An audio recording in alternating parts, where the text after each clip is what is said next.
ask questions. It'd be tempting to kind of fake it till you make it, act like you know everything, but the second you stop asking questions, it's kind of like a red flag. Do you ever get anxious about not knowing enough for clinicals?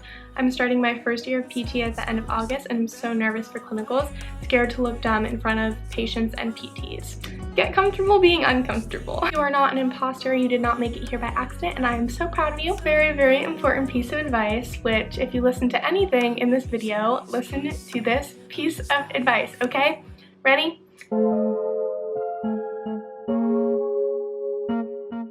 Hey guys, it's Kristen. Welcome back to my channel. If you are new here, I am in my third and final year of a Doctor of Physical Therapy program, and I will be graduating this May. And I just finished up my second of 3 clinical rotations, so I'm here today to talk to you guys about how to best prepare for clinical and kind of share my tips based upon my past 2 rotations. And if you're wondering, yes, I did dye my hair darker. It feels so weird because I have been pretty much blonde for the past like 5 or 6 years. This is the darkest my hair has been, but I'm kind of liking it. So anyways, before we get on with my clinical tips, advice, question and answer, I wanted to take a second and thank the sponsor of today's video, my all-time favorite jewelry company, Ana Luisa. As you can tell, I am wearing Ana Luisa pieces currently, and if you watch my vlogs, almost any time I'm wearing any jewelry piece at all, it is from Ana Luisa. I've been working with them for the past 3 years, I believe, and you guys know I only partner with brands that I absolutely love. They offer really cute, trendy jewelry pieces at super affordable pricing, which is super important for us students here. And if you use my discount code KristenN20, you will get 20% off your purchase. So you can purchase some cute pieces for yourself or as someone for a holiday gift. So these hoops, I think I got last year when I worked with them, but I wear them most frequently. They're like my most worn earrings ever. And this time they sent me these tiny little ones for my second hole. This cute little Scorpio zodiac necklace. The ring they sent me matches the earrings that I wear all the time, but it is this cute like roped ring and it fits me super well. I was nervous about it because I'm not much of a ring wearer, so I don't really know my size, but the measurements on the website were super accurate and it fits me super well. And I love Ana Luisa because they are carbon neutral. They offset all the emissions that their jewelry creates in their packaging as well. Speaking of their packaging, all of their items come in little bags like this, which I always save for traveling because it's very convenient. And this is the other necklace they sent me. Obviously I can't wear it because I'm already wearing 2, but it's just a little K, and I've always wanted a necklace with my initials on it. I just think these jewelry pieces are absolutely so cute and perfect for a holiday gift or for yourself, like I said. So be sure to check out their website. I will have it linked down in the description box down below. Thank you so much to Ana Luisa for sponsoring today's video, and let's get on with the rest of it. Alright, so how to prepare for your first clinical rotation in physical therapy school. The first thing that you should do is drive to the location the day before or a few days before, just to decrease any anxiety. I don't know about you guys, but I absolutely hate not knowing where I'm going, where I'm driving, where I'm supposed to be parking, especially if you're in a place that's like a hospital or an inpatient setting, that's not like you just park and walk in the front door. Try to go the day before, just map out where you're going to decrease any first day stress that is added on by being lost. So that's something super easy tip for you guys. Another thing, figure out the dress code. My school has this email our instructors like a month or like a little bit over a month before our rotation starts. So I always email introducing myself, asking stuff like where to park, how to get there, and what to wear so I can start ordering things if need be, or going to like Target, TJ Maxx, picking up a few pieces, just so I have, again, everything in order, everything that I need for the very first day. So leading up to your clinical rotation, it can be tempting to want to like study every single relevant thing. I remember the night before my first clinical over the summer, which was in outpatient orthopedics. I remember so vividly, I was sitting outside on my porch studying like all day long, reviewing all my notes, reviewing everything, and honestly, that is not going to help you that much. First of all, you don't know what types of patients are going to be on the caseload, so you could spend hours and hours reviewing the low back, for example, and then you have no low back patients for several weeks. So my advice would be review things that you know you're rusty on. For example, if you don't know the range of motion landmarks, that is pretty important, so maybe review over that, but don't do a big, crazy, kind of comprehensive anatomy, very specific, detailed review. I would do this the day before I had an initial eval. I would always look at the schedule for the next day, and if I saw that I had a shoulder eval, then I would go back and review my notes about the shoulder, review the shoulder anatomy, so then I felt prepared going into that eval. But the day before, don't stress yourself out by doing all of that. Review like the very essential, pertinent information, but don't start going on a big downward spiral. Your instructor doesn't expect you to know everything. They're not going to be like pop quizzing you every single second, and they were students once too, so they understand you forget things, so don't be too worried about that. You got it. And as for my acute care rotation, since the evals you don't know until that morning of, I would get there early and spend extra time doing a chart review. That way I can Google and read up on any like medical diagnoses or procedures that I'm unfamiliar with and kind of review as I'm going along, sort of thing. And if I know I'm going to be seeing one of those patients again the following day for treatment, I would review my notes. Like, for example, if I had a stroke patient, I would go back at my neuro notes and look over some intervention ideas that we had discussed in class that I can initiate with my patient the next day. So it's kind of more so about as you go along reviewing things, not so much cramming for your first day. Because let's be honest, the first day, honestly, is always kind of like a shadowing day. Your instructor isn't just going to be like, here's all my patients, go, when they know nothing about you, the patients know nothing about you. These are paying customers, paying patients, so they want to make sure everyone involved is comfortable. So they're slowly going to ease you in and slowly introduce you to patients. You might have to do some little things your first day that you should be able to do if you're in your last year of physical therapy school, but I doubt you'll be doing anything like crazy, huge, and scary on your first day. My next tip is to speak up about your interests. On your first day, your clinical instructor is probably going to ask you like, what are you interested in? What type of physical therapy do you hope to go into? And don't just say the clinic setting that you're in. It's easy to be like, oh, like I do like outpatient ortho, I do like acute care. It's easy to kind of like try to make them think you want to do what they're doing to make them feel better. No, don't do that. Make it very clear what you are interested in, because then your clinical instructor can best serve your learning by trying to get more patients like that on their caseload. For example, I told my last clinical instructor in the hospital that I wanted to do pelvic floor PT, and I loved like women's health and moms and babies. So he made sure if any opportunity arose for us to treat patients on the labor and delivery or postpartum floor, he would have those on his caseload instead of maybe going to another female therapist who would typically take those sorts of patients. And also I got to go in the NICU because I expressed that interest. He let me go with another physical therapist twice a week up into the NICU. So be really open and honest about your interests so your clinical instructor knows and can kind of best serve your learning. Another tip might sound kind of dumb, but ask questions.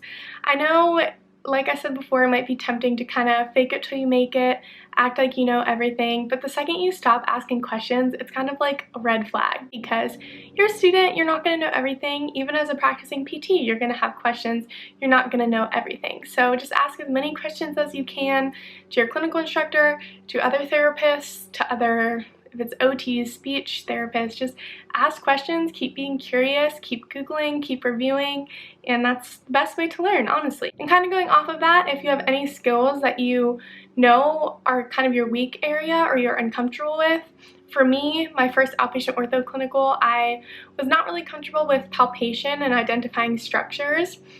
So anytime we had any downtime, like if we had a cancellation, if we had a long lunch, if we were getting out early, or even just taking 15 minutes at the end of the day, I would ask my clinical instructor if I could just take a second and like practice on her, practice on the lady that works at the front desk, practice on another therapist. Always be kind of self-reflecting on where you are weak and where you can grow, and ask to practice on people, because that is the best way to learn and get feedback from practicing physical therapists. Another thing, try to spend some time with other physical therapists that are not just your clinical instructor. Honestly, this is bound to happen because my rotation was 12 weeks. Summer, my clinical instructor went on vacation a few times. This fall rotation, my clinical instructor was sick, had a doctor's appointment. They're bound to miss a day or 2 or 3 within the time you are there, which will lead to you then being with another physical therapist, which I found that always to be super helpful to kind of see different ways of doing things. So if there's an opportunity to spend a day or even a few hours with another therapist, definitely take it. If not, just kind of be looking around, kind of learning from afar, seeing some kind of maybe unique interventions or treatments that other therapists around you are doing to best build your toolbox. Another huge, very, very, very important piece of advice, which if you listen to anything in this video, listen to this piece of advice, okay? Ready? Communicate with your instructor. So like I said before, obviously communicate your interests, but also communicate what you hope to get out of this rotation. My school makes us set goals every 2 weeks, and we have to meet with our instructor, discuss the goals, and then at the end of the 2 weeks reflect, sign off on them, and set 2 new goals. And I think this is great. If your school doesn't do this, kind of either do it internally or with your instructor out loud. Do this, let them know at the end of each week kind of how you thought the week went, what went well, what didn't go well, what you want to practice on, what you want to improve upon. I think that is so, so, so valuable. For example, in outpatient 1 week, my goal might be get more comfortable with low back mobilizations. So anytime we had downtime that week, I was working on those mobilizations, and by the end of those 2 weeks, I was much, much, much more comfortable, rather than kind of hiding from what you were uncomfortable with. So I think that is great, constantly kind of self-reflecting, self-assessing, setting goals, communicating those goals, and working with your instructor to meet those goals. Say goals one more time, Kristen. Oh my gosh. I got a really good question on one of my YouTube videos. It was 3 months ago, but I've still remembered it. So I screenshotted it and I wanted to share it with you guys. Someone said, do you ever get anxious about not knowing enough for clinicals? I'm starting my first year of PT at the end of August and I'm so nervous for clinicals, scared to look dumb in front of patients and PTs. So yes, I am a very anxious person and I am very hard on myself. So yes, I was very, very nervous going into my first clinical, that I kind of wasn't smart enough and how will I ever be able to do this? Just kind of having a lot of self-doubt. And you have to go in there and be kind. Treat the patients with kindness, build rapport, build relationships with them. They know that you are a student and it can be really hard to feel like, oh my gosh, these patients are paying this much money to be coming to physical therapy and they're seeing me, a measly little student. No, you need to go in there and say, I am going to be a doctor of physical therapy in 12 months and this is my opportunity to practice and learn, and if I mess up, who cares? You're not going to hurt anyone, hopefully. Hopefully the things that we are doing, a little range of motion, joint mobilization, exercising, it's not something that is a high risk situation. So you have to go in there and best kind of use the things you have learned in the classroom and try to treat your patients in the best way that you can. All you can do is all you can do. So reviewing the night before an initial evaluation, writing out kind of the order you want to do things, going in there with confidence and kindness so your patients trust you. And it's okay to ask a question. You are in a doctorate level program, but you're not expected to know everything. But at the end of the day, if you are kind and your patient likes you, they're not going to care if you turn to your instructor and ask them one simple little question. They know how hard our degree is and our education is and how much we know. So I found that the patients have been super understanding and super willing to let me try new skills on them, even if I'm not 100% confident in them, even if it is my first time ever trying a technique. If they like you, they'll let you try. So just be gentle, be kind, and be confident, because you didn't make it all the way through clinicals because you just did. You worked hard, you do know enough, and honestly, there's only so much you can learn in the classroom.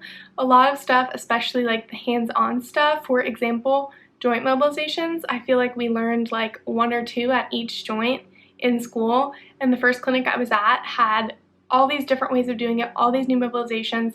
And at first I was super flustered because I was like, this is not what we learned. But then it's like, this is what clinicals is for, to learn more, to learn kind of more practical, more advanced mobilizations, to keep growing your knowledge. So you can't be scared of learning kind of new things, because things are constantly going to be changing and growing, and every clinic has a different way of doing things. So be confident, you got this.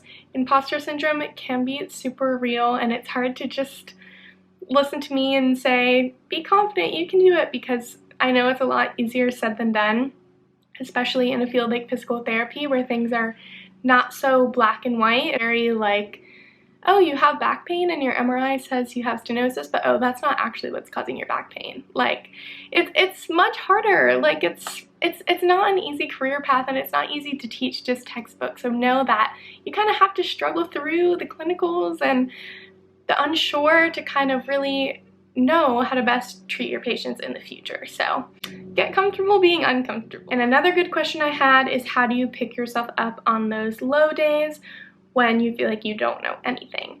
And I think this comment was on one of my vlogs where I was talking about kind of what I just touched on, my clinical rotation, where I felt like everything was new and stuff that I didn't learn in physical therapy school. And honestly, go home, don't think about it, switch your brain off of physical therapy mode, do something for yourself, and come in the next day with a new fresh page. You have those simple textbook PT cases, but then you also are going to have things that are kind of out of the box, and you just need to take it as a learning experience. And how else are you going to learn other than being challenged? And in PT school, we're not prepared to really deal with patients like when I was talking about in that video that had like 6 different things going on, chronic pain sort of situations. So just know that you did the best that you can. You put in the best effort that you could with the resources that you had at the time, and you'll use that knowledge to move forward and build and be a better physical therapist. So I think that is all I wanted to talk about for this video. In summary, drive to the site the night before, get your wardrobe in order, review the very, very essential information, especially if it's a rotation that you haven't been in a while, but don't do a big crazy stress out review. Take it a day at a time and kind of review as the evals are coming, and be confident. You are not an imposter. You did not make it here by accident, and I am so proud of you. Thank you guys so much for watching today's video. I hope it was helpful in any way at all.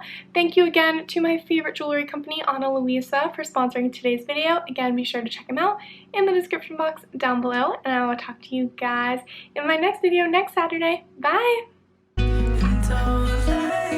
10 toes in my bankroll while you're running.